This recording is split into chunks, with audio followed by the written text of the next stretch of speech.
सलाम पाकिस्तान 24 न्यूज़ के साथ मैं हूं ज़शान बशीर। यूट्यूब पर बराह रास्त देखने के लिए सब्सक्राइब कीजिए youtube.com/24newsht।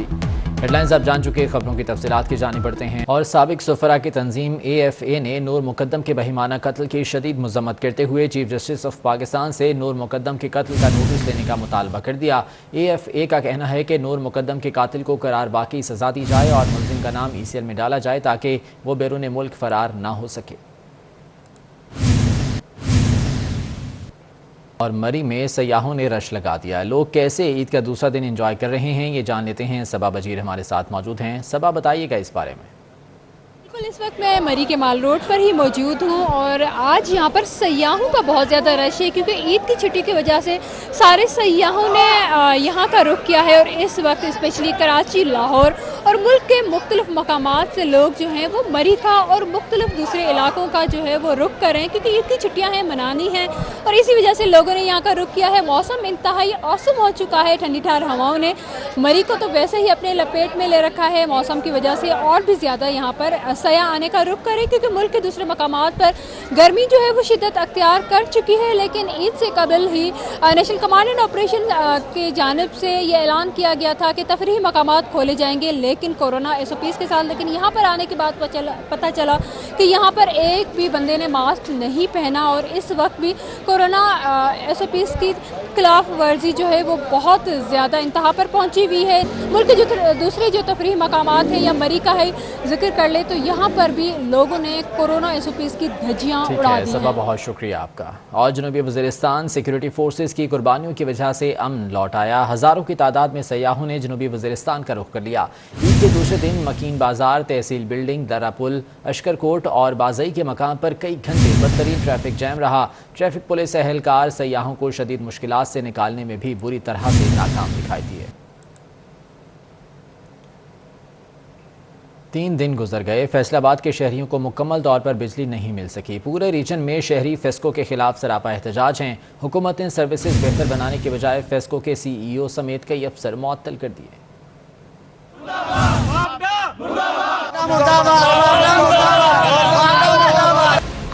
बिजली नहीं जाएगी, आवाम को किसी परेशानी का सामना नहीं करना पड़ेगा, अमला आवाम की खिदमत के लिए 24 घंटे मुयस्सर रहेगा। ये थे वो दावे जो फैसलाबाद इलेक्ट्रिक सप्लाई कंपनी की तरफ से ईद से 4 रोज पहले किए गए और मजीद 2 दिन तक इसका ढिंडोरा भी पीटा जाता रहा, लेकिन सारे दावे धरे के धरे रह गए। ईद पर बिजली की तवील तरीन लोड शेडिंग से आवाम का पारा हाई हो गया। शहरियों ने टायर जलाकर एहतजाज किया जिससे कई इलाकों में ट्रैफिक घंटों जाम रही। ईद बेमज़ा करने पर शहरी फेस्को के खिलाफ फट पड़े और अरकान असम्बली के खिलाफ पर्चा कटवाने की धमकी भी दे दी। फेस्को होगा कि SDO को सारे को ये कहते हैं MNA का फोन कराओ, MNA के तलब के बगैर हम कुछ नहीं कर सकते। 3 दिन हो गए, आज बच्चे छोटे छोटे बच्चे बहुत परेशान हैं और ईद का त्यौहार है, उसकी वजह कुर्बानी करने वास्ते बहुत लोग परेशान हैं। शहरियों का गुस्सा देखकर हुकूमती अरकान को भी होश आ गया। पहले SE first circle Mubashar Hussain Rizvi और एक्सियन अब्दुल्लापुर डिवीजन मोहम्मद अमजद को मुअत्तल किया। फिर PST और Madina town sub division Farrukh Pervez की भी छुट्टी करा दी। शाम गए वफाकी वजीर तवानाई हम्माद अजहर ने बिजली की फराहमी में नाकामी पर फेस्को के CEO अरशद बड़ाइश को भी मुअत्तल कर दिया। ताहम फैसलाबाद वालों को अभी तक पूरी बिजली नहीं मिल सकी। पीपल्स पार्टी के चेयरमैन बिलावल भुट्टो से वज़ीर आला सिंध मुराद अली शाह ने मुलाकात की जिसमें उन्हें सूबे में जारी तरक्याती कामों पर ब्रीफिंग दी गई। बिलावल भुट्टो से पार्टी के दीगर रहनुमा भी मिले। इसी बारे में मजीद जान लेते हैं। मोहम्मद कामरान हमारे साथ मौजूद हैं। कामरान, बताइएगा इन मुलाकातों का अहवाल क्या रहा? जी बिल्कुल, वज़ीर आला सिंध सैयद मुराद अली शाह का चेयरमैन पाकिस्तान पीपल्स पार्टी बिलावल भुट्टो जरदारी से मुलाकात हुई है। मुराद अली शाह ने पार्टी चेयरमैन को सूबे में हुकूमत के जानिब से जो तरक्याती जो मनसूबे चल रहे हैं उस हवाले से ब्रीफिंग दी है। वज़ीर आला सिंध ने PTI की जानिब से जो वफाकी हुकूमत की जानिब से सिंध में जो तरक्याती काम चल रहे हैं उसमें जो रुकावटें पेश आ रही है उससे हवाले से मुकम्मल ब्रीफिंग दी है। चेयरमैन पाकिस्तान पीपल्स पार्टी बिलावल भुट्टो जरदारी ने इस मौके पर कहा कि सिंध की आवाम जो है वो हुकूमत अपने आवाम दोस्त एजेंडा पर काम जारी रखेगी और गैर जमहूरी अनासिर ने हमेशा पीपल्स पार्टी के आवाम दोस्त प्रोग्राम्स को रोकने और सबूताज करने की कोशिश की है। चेयरमैन बिलावल भुट्टो जरदारी ने इस हवाले से मजीद कहा कि आइंदा इंतखाबात में जो है फतह अवाम की होगी। पीपल्स पार्टी मरकज समेत 4 सूबों में हुकूमत बनाएगी। जी बहुत शुक्रिया कामरान अपडेट करने के लिए। Army chief general Qamar Javed Bajwa نے مثال قائم کر دی۔ پہلا دن سرحدوں پر تعینات جوانوں کے ساتھ گزارا، دوسرے دن شہیدوں کے گھروں میں پہنچ گئے۔ اسی بارے میں مزید جان لیتے ہیں، در نایاب ہمارے ساتھ موجود ہیں۔ در نایاب، اپڈیٹ کیجیے گا آرمی چیف کی مصروفیات کے حوالے سے۔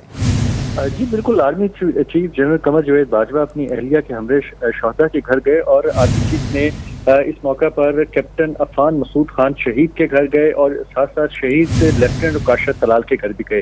آرمی چیف کے ہمراہ corps commander Lahore lieutenant general Muhammad Abdul Aziz بھی تھے۔ آرمی چیف نے دونوں شہید افسران کے اہل خانہ سے ملاقات کی، شہداء کے درجات کی بلندی کے لیے فاتح خوانی اور دعا کی۔ اور اس موقع پر آرمی چیف نے کہا کہ امن اور استحکام کے لیے شہداء کی قربانیاں ناقابل فراموش ہیں۔ جی بہت شکریہ در نایاب اپڈیٹ کرنے کے لیے۔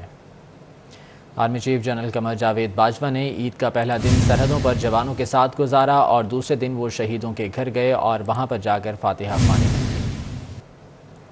اور ٹوکیو اولمپکس کی افتتاحی تقریب میں پاکستانی پرچم تھامنے والی ماہور شہزاد کے والد کو اپنی بیٹی پر فخر ہے۔ محمد شہزاد قومی دستے کی میگا ایونٹ میں بہترین کارکردگی کے لیے پر امید ہیں۔ 24 نیوز کے نمائندے جاوید اقبال سے گفتگو میں محمد شہزاد نے کیا کہا، آپ کو دکھاتے ہیں۔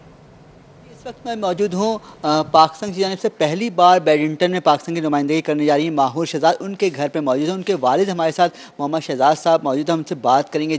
پہلی بات تو یہ ہے کہ جیسے ہم آلریڈی ایک تھرڈ کنٹریز ہیں اور اس کے اندر اگر ہم اس لیول تک ہی پہنچے ہیں کہ آج ہم اولمپکس میں پہنچ جائیں، ایٹ لیسٹ ہمارے بچے دیکھے، تو پھر ہمیں کافی امید ہے کہ ایک دفعہ جو پہنچ کے اگلی دفعہ وہ اس کے اندر ون کرنے کے بھی صلاحیت میں پہنچ سکتے ہیں۔ اگر ہم پہنچیں گے ہی نہیں ادھر تو ہم آگے کیسے جائیں گے؟ بہت شکریہ۔ سنا آپ نے کہ محمد شہزاد صاحب بتا رہے تھے کہ پاکستانی جو معاشرہ ہے اس میں انہیں چاہیے والدین کو کہ اپنی بچیوں کو تعلیم کے ساتھ کھیلوں کی جانب بھی راغب کریں، تاکہ وہ ایک دن ایسا بھی آئے گا وہ کھیلوں میں بھی اپنی صلاحیت کا لوہا منوائیں گی اور اولمپک جیسے بڑے مقابلوں میں شرکت کریں گی، جس سے پاکستان کا نام عالمی سطح پر روشن ہوگا اور دنیا بھر میں سافٹ امیج بھی ظاہر ہوگا۔